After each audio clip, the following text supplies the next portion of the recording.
أعوذ بالله من الشيطان الرجيم. بسم الله الرحمن الرحيم.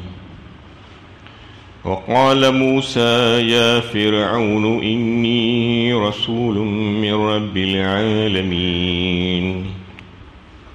حقيق على ألا أقول على الله إلا الحق قد جئتكم ببينة من ربكم فأرسل معي بني إسرائيل. موسیٰ نے کہا اے فرعون میں رب العالمین کا رسول ہوں، میرا فرض ہے کہ اللہ کے نام سے کوئی بات حق کے سوا نہ کہوں۔ میں تم لوگوں کے پاس تمہارے رب کی طرف سے کھلی نشانیاں لے کر آیا ہوں، لہذا تو بنی اسرائیل کو میرے ساتھ جانے دے۔ یہ سورہ اعراف کی 104 اور 105 نمبر کی آیتیں ہیں۔ حضرت موسیٰ علیہ السلام اور ان کی قوم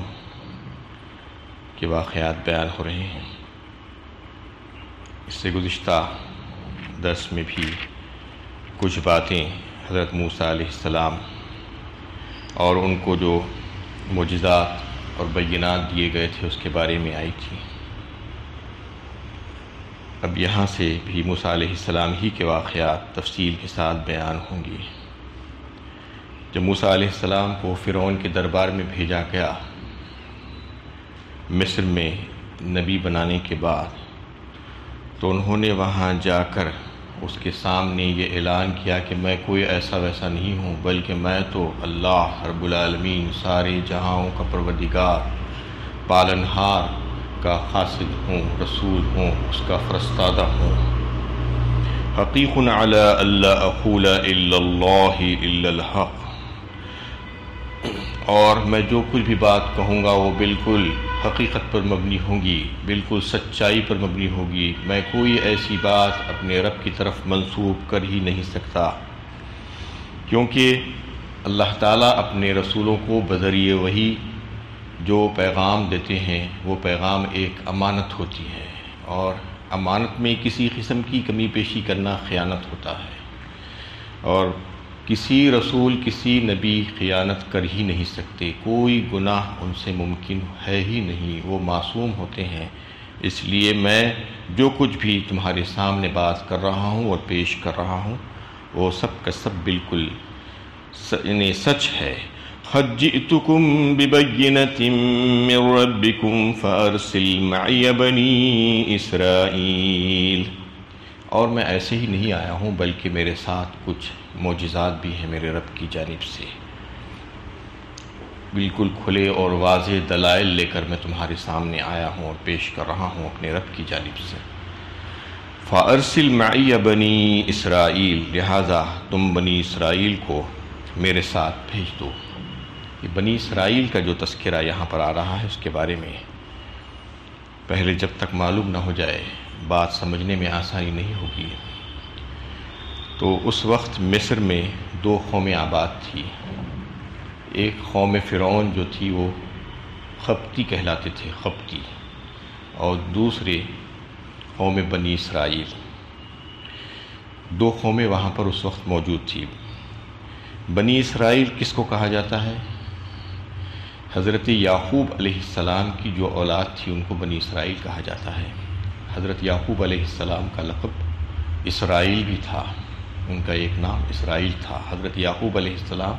حضرت اسحاق علیہ السلام کے بیٹے اور حضرت ابراہیم علیہ السلام کے پوتے تھے۔ اور لوگوں کا اصل وطن مصر نہیں تھا بلکہ فلسطین اور کنعان کا جو مقام تھا وہ وطن تھا ان کا۔ لیکن یوسف علیہ السلام جو ان کے ایک بیٹے تھے جس کا تفصیلی تذکرہ سورہ یوسف میں اللہ تعالیٰ نے پیش فرمایا احسن القصص کہہ کر، یعنی بہترین قصہ، تو اس میں ساری تفصیل آئی ہے۔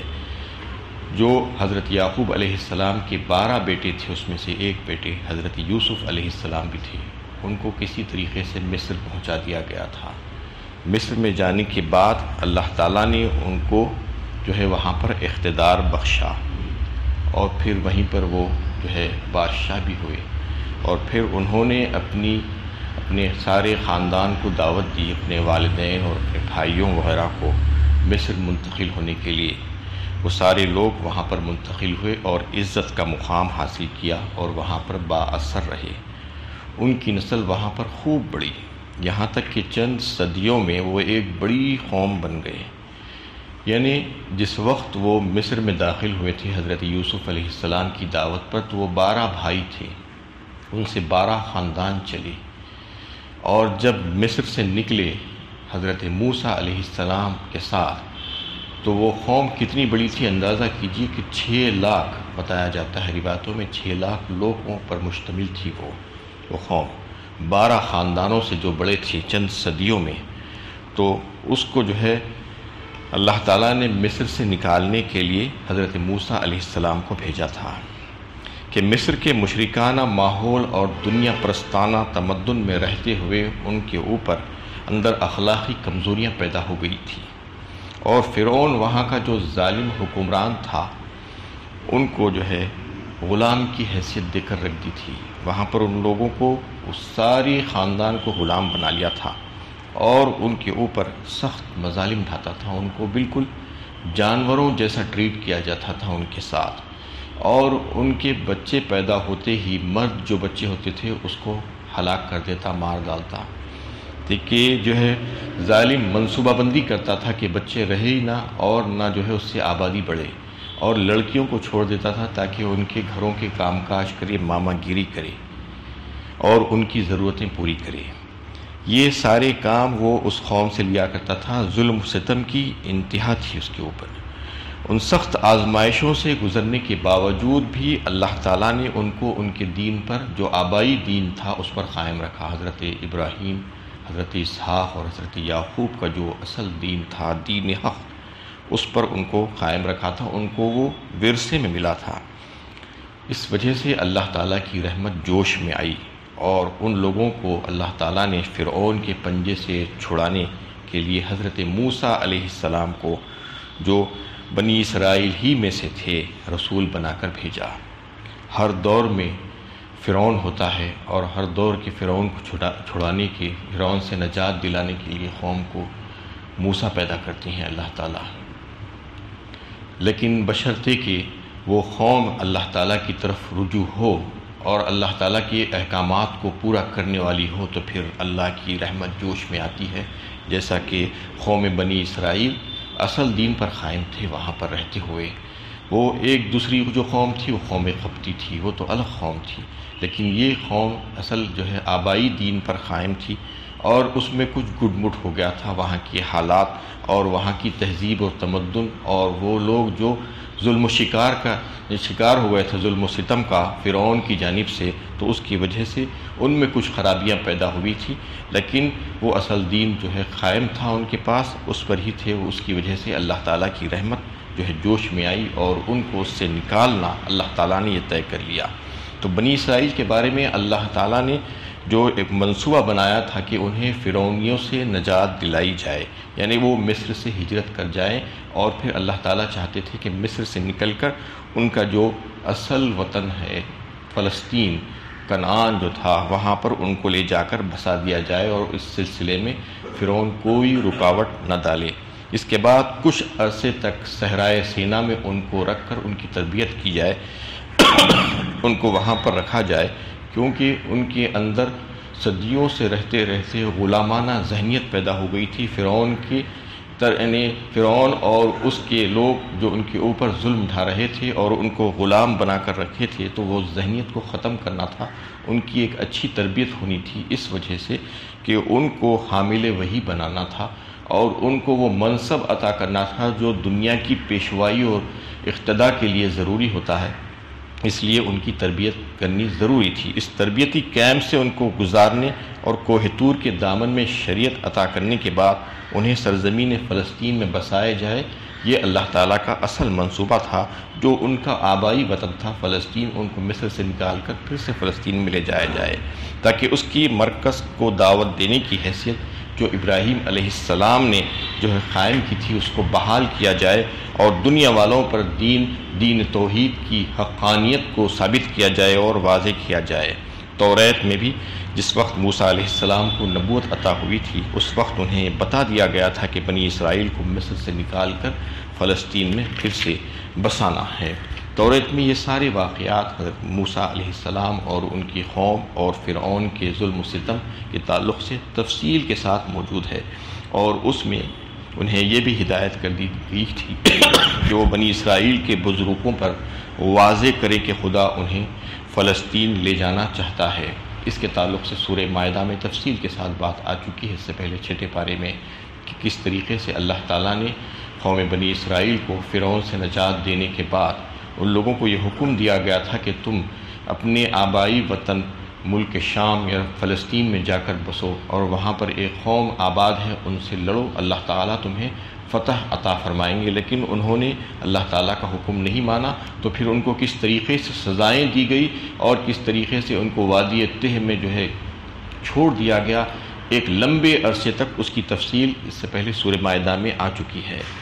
اور پھر یہاں پر جو ہے فرعون پر یہ ظاہر نہیں کیا گیا تھا کہ بنی اسرائیل کی آخری منزل کہاں ہے، اس کو جو ہے ایک حکمت کے تحت اور مصلحت کے تحت چھپا دیا گیا تھا۔ یہ بات کہ فلسطین ان کی آخری منزل ہے ظاہر کرنے کے معنی یہ تھے کہ قبل اس وقت جو ہے فلسطینیوں کو جو ہے جنگ لڑنا پڑ جائے اور اس کی دعوت دی جائے۔ اس لیے موسیٰ علیہ السلام نے فرعون کے سامنے ابتدائی مراحل کا ذکر کیا کہ وہ بنی اسرائیل کو جنگلوں اور بیابانوں میں لے جانا چاہتے ہیں تاکہ وہ وہاں پر جا کر جانوروں کی قربانی کر سکیں اور اللہ کی عبادت کر سکیں اور عید بنا کر پھر جو ہے واپس آ جائیں۔ یہ فرعون کے سامنے ایک منصوبہ، ایک عارضی منصوبہ جو ہے پیش کیا گیا۔ اس کے بعد موسیٰ اور ہارون نے جا کر فرعون سے جو ہے یہ بات کہی۔ اللہ تعالیٰ نے تفصیل کے ساتھ اس میں جو دعوت پیش کی تھی حضرت موسیٰ، حضرت ہارون فرعون کے دربار میں، اس کا تفصیلی تذکرہ سورہ طٰہٰ 16 پارے میں جو ہے آیا ہے۔ وہاں پر انہوں نے اس کو جو ہے یہ بات بتائی اور اللہ کی طرف سے پیغام دیا۔ اس سے بات بالکل واضح ہو کر سامنے آتی ہے کہ موسیٰ علیہ السلام کا یہ مطالبہ کوئی قومی مطالبہ نہیں تھا، بلکہ اللہ تعالیٰ کی طرف سے مطالبہ تھا جس کی پشت پر اللہ تعالیٰ تھے، اور یہ ایک عظیم منصوبہ تھا اور اس سے اہم دینی مصالح وابستہ تھے۔ یہی وجہ ہے کہ اس کو پوری قوت کے ساتھ آغاز ہی میں فرعون کے سامنے پیش کر دیا گیا، اور سورہ نازعات میں اللہ تعالیٰ نے اس کا تذکرہ کیا کہ اذهب الى فرعون انه طغى فقل هل لك الا ان تزكى واهديك الى ربك فتخشى کہہ کر فرعون کے پاس جاؤ، وہ سرکش ہو گیا ہے، اور اس سے کہو کیا تو چاہتا ہے کہ پاکیزگی اختیار کرے اور میں تجھے تیرے رب کی راہ دکھاؤں کہ تو اس سے ڈرنے لگے۔ یہ سب سے پہلا پیغام تھا جو فرعون کو دینا تھا۔ حضرت موسیٰ علیہ السلام کو بذریعہ وحی بتایا گیا نبوت کے بعد کہ تم فرعون کے دربار میں جاؤ، تم اور تمہارے بھائی، اور جا کر فرعون کو اللہ تعالیٰ کی طرف سے پیغام دو، اللہ کی توحید اس کو سمجھاؤ تاکہ وہ ڈر جائے اور وہ سمجھ جائے، وہ نصیحت حاصل کرے، اس کو رب کی راہ دکھا دو۔ اس کے بعد بنی اسرائیل قوم جو ہے حضرت موسیٰ علیہ السلام اسی قوم سے تعلق رکھتے تھے، ان کو وہاں سے نکال کر نجات دلانا تھا۔ یہ دونوں قوموں کے تعلق سے جو بات آئی ہے، قوم بنی اسرائیل کی اصلاح کے لیے بھی بھیجا گیا تھا موسیٰ علیہ السلام کو، اور فرعون کی جو قوم تھی اس کے سامنے دعوت پیش کرنا تھا، کیونکہ وہ کافر قوم تھی، اللہ کو ماننے والی قوم نہیں تھی۔ قوم بنی اسرائیل تو جو ہے ان کا آبائی مذہب تو جو ہے اللہ تعالیٰ کی توحید پر ہی قائم تھا۔ ان میں کچھ خرابیاں جو پیدا ہو گئی تھی ان کی اصلاح کرنے کے تعلق سے موسیٰ علیہ السلام کو بھیجا گیا تھا۔ یہ دونوں باتیں اور تفصیل کے ساتھ انشاءاللہ کل بات ہوگی۔ وآخر دعوانا الحمدللہ رب العالمین۔